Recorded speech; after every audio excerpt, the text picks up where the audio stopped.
Hello guys, welcome back to my channel The Data Magic X. Today I will introduce you CHAR function. What is a CHAR? Please think.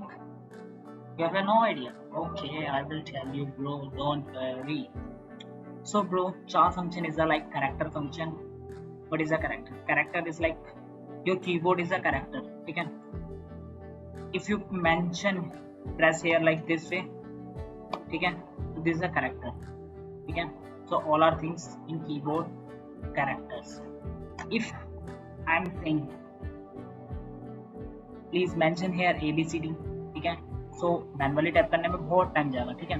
So you can do like this way, equal to char CHAR char bracket close row bracket close E65 bracket bracket alternator, ठीक है. A is here, this drag.